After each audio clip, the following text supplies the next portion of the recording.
Digital அரசு செய்துள்ளதாக மிரட்டி அரசு ஊழியரிடம் ரூபாய் 73 லட்சம் மோசடியில் ஈடுபட்ட தமிழக வாலிபரை சைபர் கிரைம் போலீசார் கைது செய்தனர்.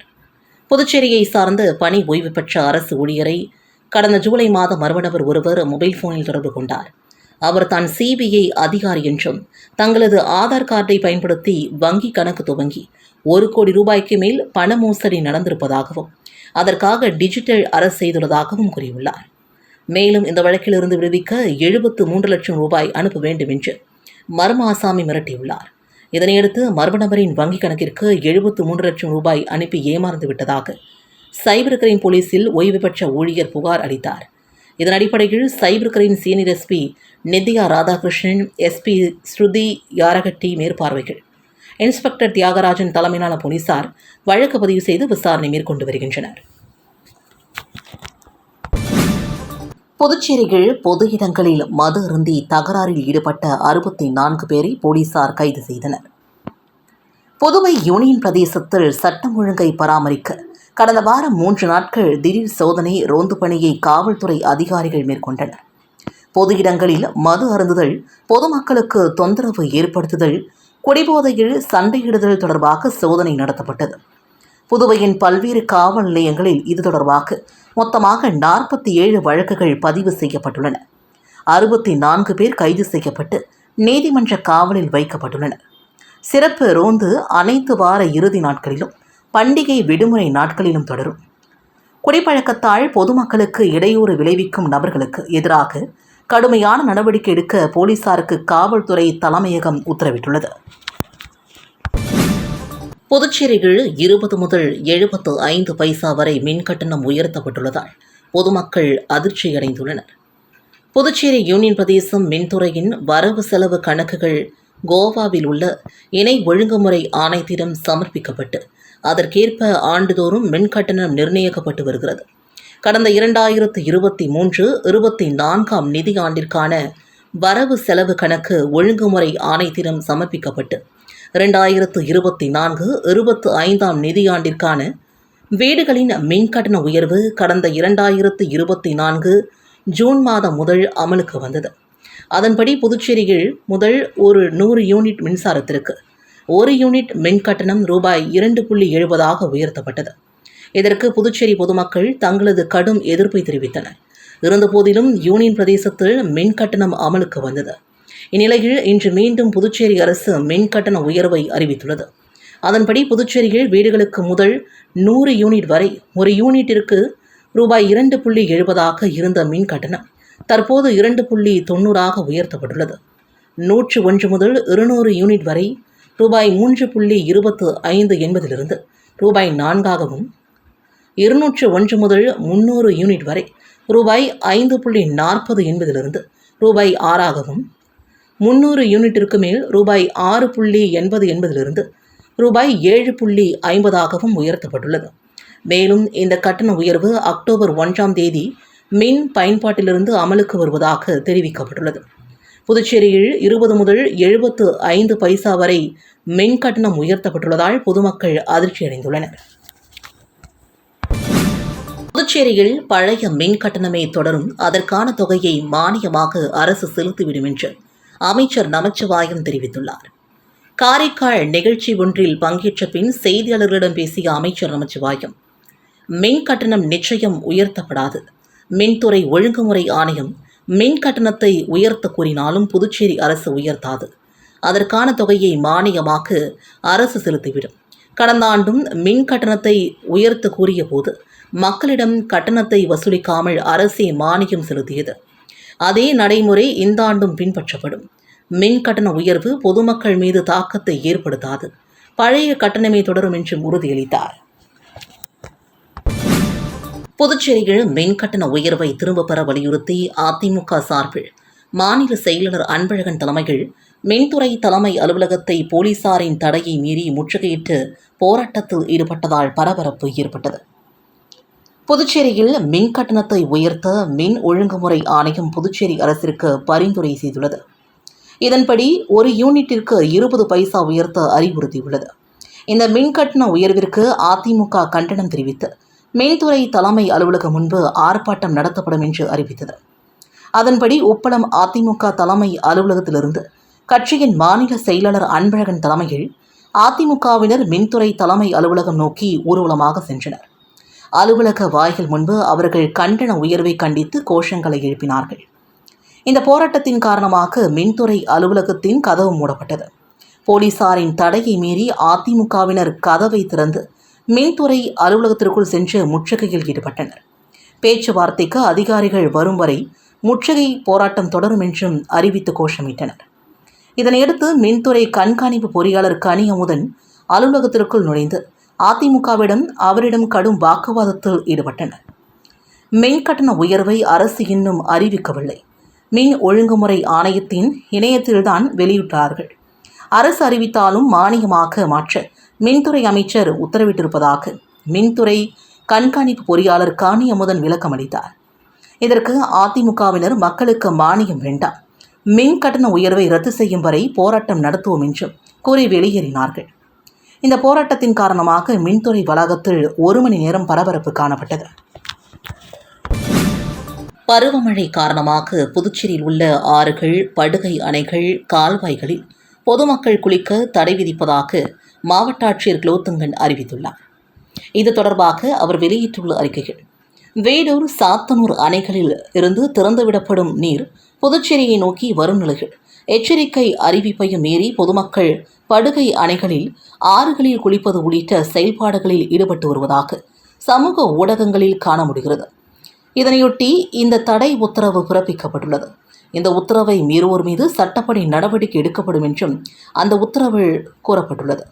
மேலும் உத்தரவின் அடிப்படையில் படுகை அணைகள், ஆறுகளில் குளிக்கவும், விளையாடவும், நீந்தவும், துணிகள் துவைக்கவும், மீன்பிடித்தல், புகைப்படம் எடுத்தல், செல்ஃபி எடுத்தல், படுகை அணையின் மேல் நடந்து செல்வது உள்ளிட்ட செயல்களில் ஈடுபடவும் தடை விதிக்கப்படுகிறது.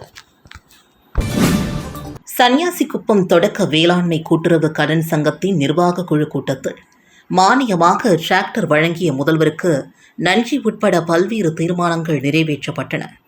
சன்னியாசிக்குப்பம் தொடக்க வேளாண்மை கூட்டுறவு கடன் சங்கம் 1957ஆம் ஆண்டு முதல் செயல்பட்டு வருகிறது. இந்த சங்கத்தின் சார்பில் நிர்வாக குழு கூட்டம் சங்க அலுவலகத்தில் நடைபெற்றது. சங்க தலைவர் குணசேகரன் தலைமையில் நடைபெற்ற இந்த கூட்டத்தில் செயலாளர் முத்துலட்சுமி, இயக்குநர்கள் ராமமூர்த்தி, ரவிச்சந்திரன், சிதம்பரம், விநாயகமூர்த்தி, சாம்பசிவம், குப்புசுவாமி ஆகியோர் முன்னிலை வகித்தனர். மேலாளர் வெங்கடேசன், இளைநிலை எழுத்தர் மணிகண்டன் ஆகியோர் முன்னிலையில் புதுச்சேரி கூட்டுறவு பதிவாளர் அலுவலகம் மூலமாக கணக்கு அதிகாரிகள் வந்திருந்து கணக்குகளை சரிபார்த்தனர். அப்பொழுது சங்கத்தில் கணக்கு வழக்குகள் சரியாக உள்ளது என்று தகவல் தெரிவித்து சென்றனர். சங்கத்திற்கு மானிய விலையில் 15 லட்சம் மதிப்பிலான டிராக்டர் மற்றும் மினி டிராக்டர் கொடுத்தமைக்கு முதல்வர் ரங்கசாமிக்கு நன்றி தெரிவிப்பது உள்ளிட்ட பல்வேறு தீர்மானங்கள் நிறைவேற்றப்பட்டன. கூட்டத்தில் சங்கத்தின் நிர்வாகிகள் திரளாக கலந்து கொண்டனர். முன்னாள் பிரதமர் இந்திரா காந்தி நினைவு தினத்தையொட்டி அவரது சிலைக்கு ஆளுநர், முதலமைச்சர் மற்றும் காங்கிரஸ் கட்சியினர் மாலை அணிவித்து மரியாதை செலுத்தினார்கள். முன்னாள் பாரத பிரதமர் இந்திரா காந்தி நினைவு தினம் புதுச்சேரி அரசு சார்பில் அனுசரிக்கப்பட்டது. இதனையொட்டி முருகா திரையரங்கம் அருகே உள்ள அவரது சிலைக்கு அரசு சார்பில் கைலாசநாதன், முதலமைச்சர் ரங்கசாமி, சட்டமன்ற உறுப்பினர்கள் ஆறுமுகம், சரவணகுமார் ஆகியோர் மாலை அணிவித்து மரியாதை செலுத்தினார்கள். இதனைத் தொடர்ந்து காங்கிரஸ் கட்சியின் சார்பில் மாநில தலைவர் MP வைத்திலிங்கம் தலைமையில் முன்னாள் முதலமைச்சர் நாராயணசுவாமி, சட்டமன்ற உறுப்பினர் வைத்தியநாதன் உட்பட காங்கிரஸ் கட்சியினர் இந்திரா காந்தி சிலைக்கு மாலை அணிவித்து மரியாதை செலுத்தினார்கள். இரும்பு மனிதர் சர்தார் வல்லபாய் பட்டேல் பிறந்த தினத்தை முன்னிட்டு நடைபெற்ற ஒற்றுமை தின ஓட்டத்தை ஆளுநர் கைலாசநாதன், முதலமைச்சர் ரங்கசாமி ஆகியோர் கொடியசைத்து தொடங்கி வைத்தனர். சர்தார் வல்லபாய் பட்டேல் பிறந்தநாள் விழா புதுச்சேரி அரசு சார்பில் தேசிய ஒற்றுமை தினமாக கொண்டாடப்பட்டது. இதனையொட்டி கடற்கரை சாலை, காந்தி சிலை அருகே அலங்கரித்து வைக்கப்பட்டிருந்த சர்தார் வல்லபாய் பட்டேலின் திருவுருவப் படத்திற்கு துணைநிலை ஆளுநர் கைலாசநாதன், முதலமைச்சர் ரங்கசாமி, சட்டப்பேரவைத் தலைவர் திரு செல்வம், அமைச்சர் நமச்சிவாயம், சட்டமன்ற உறுப்பினர் சரவணகுமார் மற்றும் அதிகாரிகள் மலர் தூவி மரியாதை செலுத்தினர். இதனைத் தொடர்ந்து காவல்துறை, தேசிய மாணவர் படை மற்றும் நாட்டு நலப்பணி திட்ட மாணவ மாணவியரின் அணிவகுப்பு நடைபெற்றது. இதனைத் தொடர்ந்து துணைநிலை ஆளுநர் தேசிய ஒற்றுமை தின உறுதிமொழியை வாசிக்க அனைவரும் ஏற்றுக்கொண்டனர். பின்னர் பல்வேறு கலை குழுவினரின் கலை நிகழ்ச்சிகள் நடைபெற்றன. நிறைவாக மாணவ மாணவியரின் தேசிய ஒற்றுமை தின ஓட்டத்தினை துணைநிலை ஆளுநர் மற்றும் முதலமைச்சர் ஆகியோர் கொடியசைத்து தொடங்கி வைத்தனர். புதுச்சேரி அரசு சுகாதார மற்றும் நலவழித்துறை சார்பில் தேசிய அயோடின் குறைபாடு கோளாறுகள் தடுப்பு திட்ட அலுவலகம் மற்றும் காலாப்பட்டு அரசு சுகாதார மற்றும் நல்வாழ்வு மைய தலைமை மருத்துவ அதிகாரி பிரதீப்குமார் அவர்களின் அறிவுறுத்தலின்படி பிள்ளைச்சாவடி வரதன் அரசு நடுநிலைப்பள்ளி, பெரிய காலாப்பட்டு MOH ஃபரூக் மரக்கையார் அரசு பெண்கள் மேல்நிலைப்பள்ளி மற்றும் கனக செட்டிக்குளம் அரசு தொடக்கப்பள்ளி ஆகிய 3 பள்ளிகளில் பயிலும் மாணவ மாணவிகளிடையே உலக அயோடின் குறைபாடு கோளாறுகள் தடுப்பு தினத்தை முன்னிட்டு விழிப்புணர்வு ஏற்படுத்தும் வகையில் வினாடி வினா போட்டி நடைபெற்றது. மருத்துவ அதிகாரிகள் பிரதீப்குமார், சூர்யா மற்றும் வினோதினி அயோடின் குறைபாட்டினால் ஏற்படும் நோய்கள் பற்றி சிறப்புரையாற்றி வினாடி வினா போட்டியில் வெற்றி பெற்ற மாணவ மாணவியர்களுக்கு பரிசுகளை வழங்கி பாராட்டினார். மேலும் அவர் பேசுகையில், உலக அயோடின் குறைபாடு கோளாறு தடுப்பு தினம் ஒவ்வொரு ஆண்டும் அக்டோபர் 21ஆம் தேதி உலகம் முழுவதும் அனுசரிக்கப்படுகிறது. அயோடின் என்பது உடலுக்கு தேவைப்படும் முக்கியமான ஒரு கனிம ஊட்டச்சத்தாகும். அயோடின் குறைபாட்டால் தைராய்டு என்ற நாளமில்லா சுரப்பிகள் பாதிப்பை உண்டாக்கி முன்கழலை வீக்கம் உண்டாக காரணமாகிறது. அயோடின் குறைபாடு உடலின் உயரம் மற்றும் பருமனை நிர்ணயிக்கிறது. மேலும் குழந்தைகளின் உடல் மற்றும் மூளை வளர்ச்சியில் அயோடின் சத்து பெரும் பங்கு வகிக்கிறது. அயோடின் சத்து குறைபாட்டினால் குழந்தைகளுக்கு படிப்பில் நாட்டமின்மை மற்றும் மந்த நிலை ஏற்படுகிறது. மேலும் கருவுற்ற தாய்மார்களுக்கு தொடர் கருச்சிதைவு, குழந்தையின்மை, கருவிலுள்ள சிசு இறந்து பிறத்தல், மேலும் சிசுவின் மூளை, கண், காதுகளில் பாதிப்பை ஏற்படுத்தி குழந்தைகள் நிரந்தர ஊனமாக பிறக்க காரணமாகிறது. குழந்தைகளுக்கு நிரந்தர பாதிப்புகளான முன்கழலை வீக்கம், மனவளர்ச்சி குறைபாடு மற்றும் உடல் ஊனங்கள் ஏற்படுகின்றன. இவ்வாறாக சிறப்புரையாற்றி விழிப்புணர்வை ஏற்படுத்தினார்கள். சுகாதார உதவி ஆய்வாளர்கள் மதிவாணன் மற்றும் மதியழகன் அயோடின் சத்து நிறைந்த கடல் சார்ந்த உணவுகள், கருநீல நிறத்தில் காணப்படும் காய்கறிகள், பழ வகைகள் போன்ற அயோடின் நிறைந்த சத்துக்கள் உணவு வகைகளை தினசரி உணவில் சேர்த்துக்கொள்ள வேண்டும் என்றும் சிறப்புரையாற்றி மாணவர்களிடையே விழிப்புணர்வை ஏற்படுத்தினார்கள். நிகழ்ச்சியில் துணை முதல்வர் பிரேம்குமார் மற்றும் தலைமை ஆசிரியர்கள் ராதிகா, முனியம்மாள் கலந்து கொண்டு சிறப்பித்தனர். கிராமப்புற செவிலியர் திரும்பாள் நன்றி உரை கூறினார். நிகழ்ச்சிக்கான ஏற்பாட்டினை ஆஷா ஊழியர் ஞான சௌந்தரி மற்றும் ஆசிரியர்கள் சுரேஷ், ஜனார்த்தனன், கஜலட்சுமி, வடிவுகரசி, சரஸ்வதி, சந்தியா, சாமுண்டீஸ்வரி ஆகியோர் சிறப்பாக செய்திருந்தனர். காரைக்காலில் உணவு பாதுகாப்புத்துறை சார்பில் 2 நாள் விழிப்புணர்வு பயிற்சி நடைபெற்றது. இதில் கல்லூரி மாணவ மாணவிகள் மற்றும் உணவுப் பொருட்கள் தயாரிக்கும் நிறுவனத்தினர் பங்கேற்றனர். புதுச்சேரி மாநிலம் காரைக்காலில் உணவு பாதுகாப்புத்துறை சார்பில் 2 நாள் விழிப்புணர்வு பயிற்சி நடைபெற்றது. இந்த விழிப்புணர்வு பயிற்சியில் கல்லூரி மாணவ மாணவிகள் மற்றும் உணவுப் பொருட்கள் தயாரிக்கும் நிறுவனத்தினர் என 250க்கும் மேற்பட்டோர் பங்கேற்று பல்வேறு விழிப்புணர்வு தகவல்களை கேட்டறிந்தனர். இந்த பயிற்சியினை சென்னையை சார்ந்த பரீக்ஷன் நிறுவனத்தின் பயிற்சியாளர் பிரவீன் ஆண்ட்ரூஸ் பயிற்சியளித்தார். இந்த நிகழ்ச்சியில் புதுச்சேரி உணவு நியமன அதிகாரி Balakrishnan, Karaikal chamber of commerce தலைவர் கந்தாஸ் அண்ணாச்சி, காரைக்கால் உணவு பாதுகாப்பு அதிகாரி ஜோசப் பிரான்சிஸ் ஆரோக்கியராஜ் மற்றும் புதுச்சேரி நுகர்வோர் கூட்டமைப்பு செயலாளர் சிவகுமார், துணை உதவி ஆய்வாளர் செந்தில்குமரன் ஆகியோர் தலைமையேற்று நடத்தினார்கள். நிகழ்ச்சியின் முடிவில் காரைக்காலை சார்ந்த கடைகளில் பயன்படுத்தப்பட்ட எண்ணெயை மறுசுழற்சி செய்ய எண்ணெய்களை கொடுக்கும் கடைகளுக்கு RECO மூலமாக புதுச்சேரி உணவு பாதுகாப்புத்துறை அதிகாரி பாலகிருஷ்ணன் சான்றிதழ்களை வழங்கினார். இதில் Karaikal Iyengar sweets hotel, Kandhas Aryars, Arabian garden, seafood restaurant, AVS imperial என திரளான உணவுப் பொருட்கள் தயாரிக்கும் நிறுவனங்களுக்கு சான்றிதழ்கள் வழங்கப்பட்டன. இந்திரா காந்தி நினைவு நாளை முன்னிட்டு திருபுவனை வட்டார காங்கிரஸ் சார்பில் துப்புரவு பணியாளர்கள் மற்றும் பொதுமக்களுக்கு நலத்திட்ட உதவிகள் வழங்கப்பட்டது. புதுச்சேரி திருபுவனை தொகுதி வட்டார காங்கிரஸ் கமிட்டி சார்பாக கொச்சிப்பாளையம் ரமேஷ் என்கின்ற மணிவேல் தலைமையில் வட்டார காங்கிரஸ் நிர்வாகிகள் முன்னிலையில் இந்திரா காந்தி நினைவு நாளை முன்னிட்டு துப்புரவு பணியாளர்கள் மற்றும் ஊர் பொதுமக்களுக்கு நலத்திட்ட உதவிகள் வழங்கும் நிகழ்வு நடைபெற்றது. நிகழ்ச்சியில் 500க்கும் மேற்பட்டவர்களுக்கு அன்னதானமும் 500க்கும் மேற்பட்டவர்களுக்கு போர்வையும் வட்டார காங்கிரஸ் நிர்வாகிகள் முன்னிலையில் வழங்கினார்கள். இந்த நிகழ்ச்சியில் திருபுவனை வட்டார காங்கிரஸ் நிர்வாகிகள் ஜெயபாலன், மணிமாறன், பாண்டுரங்கன், மணிபாலன், ரவி, திருமலை, அழகிரி, அமிர்தலிங்கம், சத்யா, சக்திவேல், சதீஷ், சந்தோஷ், ஐயனார், வீரமுத்து, தேவன், பிரபாகரன் மற்றும் கிராம பொதுமக்கள் 500க்கும் மேற்பட்டோர் கலந்து கொண்டனர். புதுச்சேரி மாவட்ட தொழில் மையம் சார்பில் நடந்த கைவினை கலைஞர்களுக்கான விழிப்புணர்வு படைப்பு பட்டறையை அரசு செயலர் விக்ராந்த் ராஜா தொடங்கி வைத்தார். தட்டாஞ்சாவடி மாவட்ட தொழில் மையத்தில் மத்திய அரசின் குறு, சிறு மற்றும் நடுத்தர நிறுவனங்கள் அமைச்சகம், MSME, இந்திய தொழில் முனைவோர் மேம்பாட்டு நிறுவனம், தொழில்முறை மேம்பாட்டு வளர்ச்சி மற்றும் முதலீட்டுக் கழகம் ஆகியன சார்பில் கைவினை கலைஞர்களுக்கான நிதி சார்ந்து கல்வி குறித்த விழிப்புணர்வு நிகழ்ச்சி நடைபெற்றது. இணை பேராசிரியர் ஆனந்தவள்ளி ரமேஷ் வரவேற்றார்.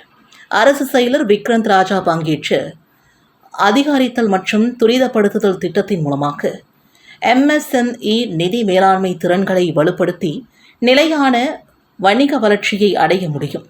போட்டித்தன்மையை மேம்படுத்துவதற்கும் புதுச்சேரியில் நீண்ட கால தொழில்துறை வளர்ச்சியை ஊக்குவிப்பதற்கும் கைவினை கலைஞர்களின் கூட்டு முயற்சிகளின் முக்கியத்துவத்தை எடுத்துரைத்தார்.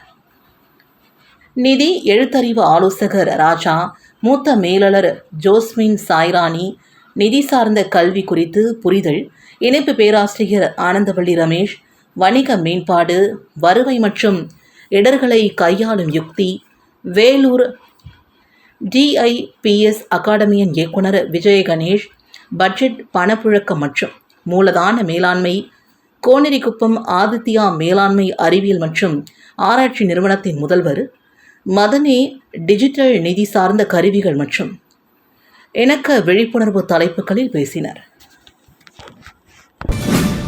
சேதராப்பட்டில் உள்ள சர்தார் வல்லபாய் பட்டேல் அரசு தொடக்கப் பள்ளியில் சர்தார் வல்லபாய் பட்டேல் 150வது பிறந்தநாள் விழா கொண்டாடப்பட்டது.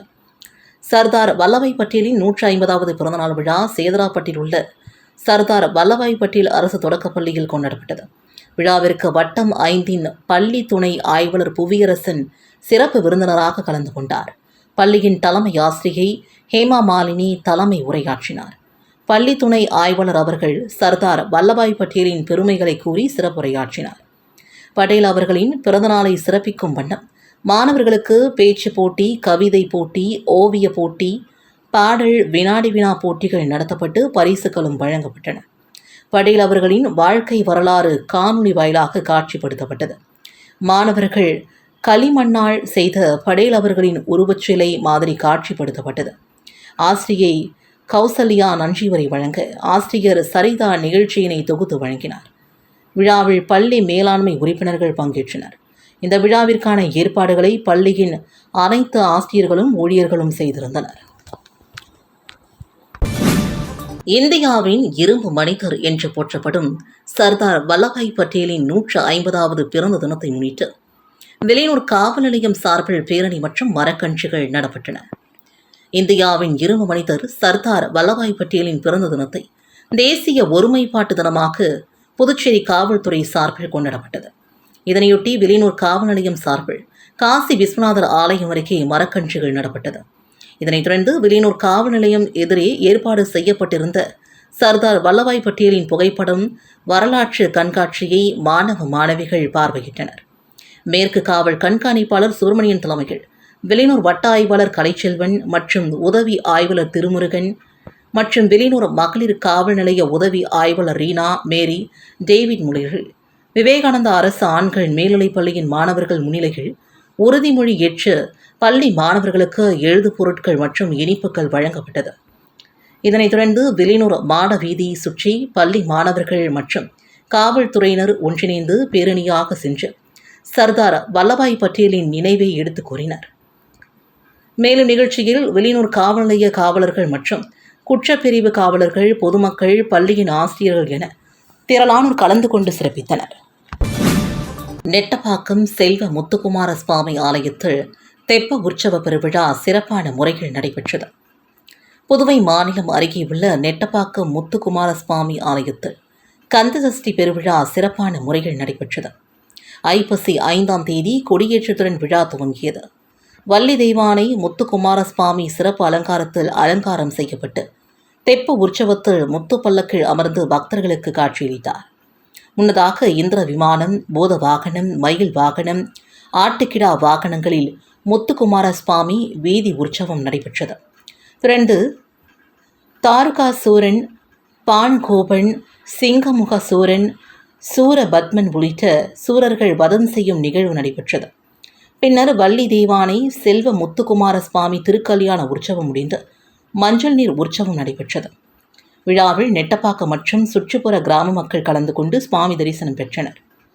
பின்னர் பக்தர்கள் அனைவருக்கும் அன்னதானம் வழங்கப்பட்டது. தெப்ப உற்சவத்திற்கான ஏற்பாடுகளை அரசு ஊழியர்கள் மற்றும் பொதுமக்கள் செய்திருந்தனர்.